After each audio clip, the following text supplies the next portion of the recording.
Hello friends, जैसा कि आपको पता है कि आरबीआई ने 2000 नोट के लिए गाइडलाइन इशू कर दी है। उस गाइडलाइन में एक पॉइंट ये भी है कि आप 2000 रुपये का note as a legal tender use कर सकते हैं। इट मीन सेल परचेज के लिए भी वो यूज़ होता है, लेन देन के लिए यूज़ हो सकता है। तो जो मेरे व्यापारी लोग हैं उन लोगों को क्या प्रॉब्लम आ सकती है, जैसे कि पहले 500 रुपये का नोट बंद हुआ था तो काफ़ी लोगों के केस स्क्रूटनी में आए थे, उनसे एक बहुत लंबा चिट्ठा रिकॉर्ड्स का मांगा गया था। तो आपको इनकम टैक्स के नोटिस आने के कितने चांसेस है कि आपको सेल करना चाहिए या नहीं करना चाहिए 2000 के नोट, तो इन सब जानकारियों को लेकर मैं एक बार फिर से सीए रोहित बिश्नोई और आज आपको बताने वाला हूं कि अगर आप 2000 रुपये के नोट के अगेंस्ट सेल करते हैं तो आपको क्या सावधानियां बरतनी चाहिए, क्या क्या चीजें वो इनकम टैक्स डिपार्टमेंट आपसे मांग सकता है। तो बिना देरी करे स्टार्ट करते हैं आज की वीडियो। Let's start.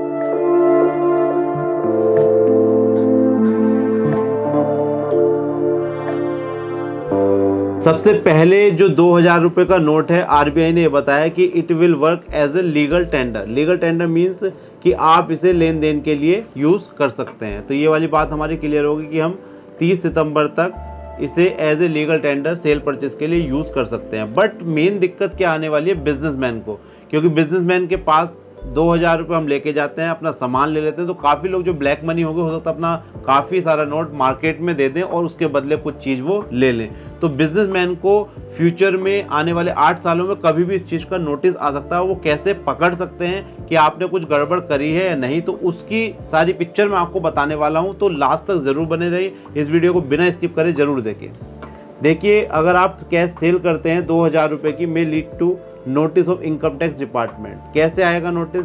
सबसे पहले इनकम टैक्स डिपार्टमेंट क्या देखेगा? नेचर ऑफ बिजनेस, कि आपका बिजनेस का नेचर क्या है। आपकी शॉप है, प्रोविजनल स्टोर है, कपड़ों का नेचर बिजनेस है, क्या आपका नेचर है। नेचर ऑफ बिजनेस से वो आइडेंटिफाई करेंगे कि आपके जो सेल्स परचेज क्या होती है, कैसे होती है, सारी चीज़ें वो आइडेंटिफाई करेंगे। Second, sales pattern. Sales patterns का क्या मतलब है कि भाई आपकी लास्ट ईयर, या अगर मैं बात करूं मंथ वाइज, और अभी हमारा चल रहा है मई में लास्ट ईयर आपकी कितनी सेल हुई थी और इस साल इमीडिएटली आपकी सेल बढ़ कैसे गई भाई, आपकी इमीडिएटली सेल बढ़ कैसे गई। तो ये हो गया सेल्स पैटर्न। मंथली कंपैरिजन ले सकते हैं, आपका ईयर टू ईयर कंपैरिजन ले सकते हैं।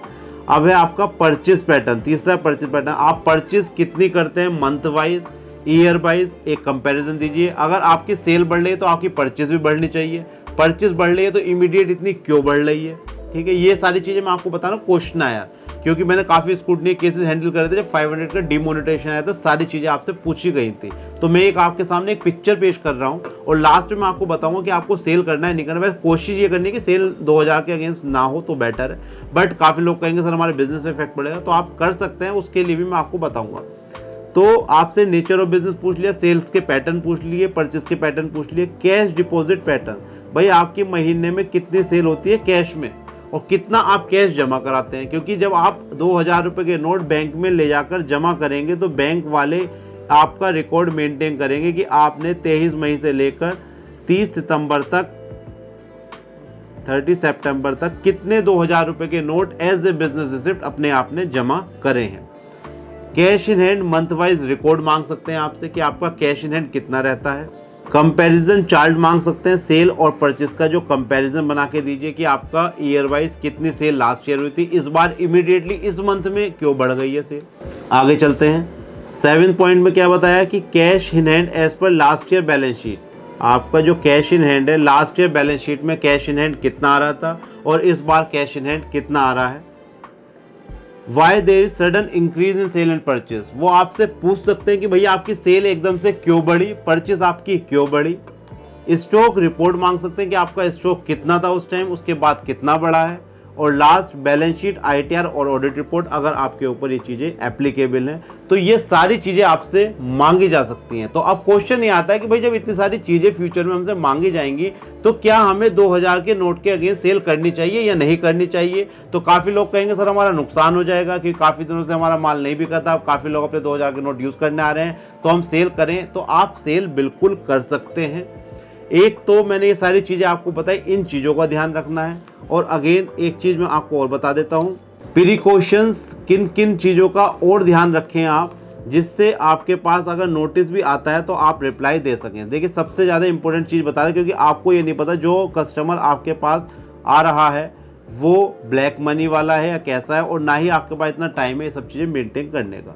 तो आपके लिए एक तो जब भी कोई कस्टमर 2000 के नोट के अगेंस्ट है, वैसे तो किसी भी कभी कोई सामान लेना था, एक प्रॉपर इनवॉइस हमको देना चाहिए, उसमें प्रॉपर जीएसटी लेना चाहिए अगर जीएसटी आपके ऊपर लगता है।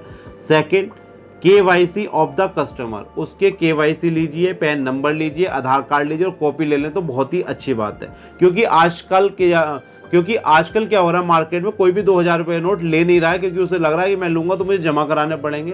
तो अगर किसी कस्टमर को आपको 2000 रुपये देने हैं और सामान लेना है तो वो पैन कार्ड आधार कार्ड देने से भी नहीं कतराएगा, वो दे देगा अगर सही जेन्युइन बंदा है तो। अगर वो जेन्युइन नहीं है तो आप उसे माल ही मत ना बेचिए, क्योंकि इस चीज़ से आपको आने वाले 8 सालों में कभी भी प्रॉब्लम आ सकती है। तो केवाईसी डॉक्यूमेंट ज़रूर लीजिए, क्योंकि काफ़ी बार आप देखेंगे कोई कस्टमर आपके पास नहीं आ रहा था, एकदम से काफ़ी सारे कस्टमर है 1-1 लाख रुपये 2-2 लाख रुपये माल उठा रहे हैं। तो ये चीज़ों का जरूर ध्यान रखिए।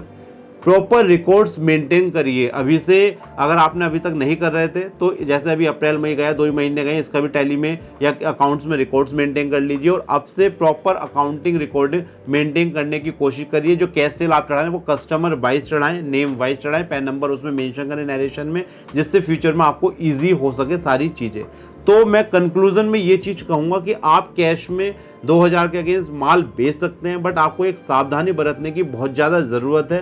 क्योंकि लास्ट टाइम क्या हुआ था, जब नोटबंदी 8 बजे हुई थी, 8 से 12 बजे तक लोगों ने क्या करा, गोल्ड ले लिया, 200-200 करोड़ रुपए की गोल्ड की सेल हो गई। तो वहाँ पर उन्होंने KYC document plus KYC document के साथ साथ जो सीसीटीवी फुटेज थी वो तक उन्होंने मांग ली। तो फ्यूचर में आपसे कुछ भी मांगा जा सकता है। तो आप कोशिश ये करिए कि ज़्यादा से ज़्यादा सावधानियां बरतें, क्योंकि गवर्नमेंट ने यहाँ पर खुद कहा है कि 30 सितंबर तक 2000 का note as a legal tender आप यूज़ कर सकते हैं। तो अगर आप 23 मई के बाद कुछ भी जमा करा रहे हैं उसका एक प्रॉपर रिकॉर्ड बनाइए कि इतनी सेल करिए, इन लोगों को करिए, ये इनका फ़ोन नंबर और नाम वगैरह ये हैं। तो अगर आप सारी चीज़ें दे पाएंगे तो उससे आपकी जान भी बच जाएगी और डिपार्टमेंट भी सेटिस्फाई हो जाएगा। तो मैं आपका नुकसान नहीं, आपका फ़ायदा कराना चाहता हूं। और मैं चाहता हूं कि जो भी मेरे सब्सक्राइबर लोग, जो मेरे व्यूअर्स लोग हैं, उन्हें कोई भी परेशानी का सामना ना करना पड़े और उसकी तैयारी हम आज ही कर लें, क्योंकि इसका नोटिस अभी नहीं आएगा, आने वाले 2 साल 3 साल बाद आएगा। तो जब तक हम रिकॉर्ड नहीं बना सकते उस टाइम, तो इसकी कोशिश हमें अभी से करनी चाहिए।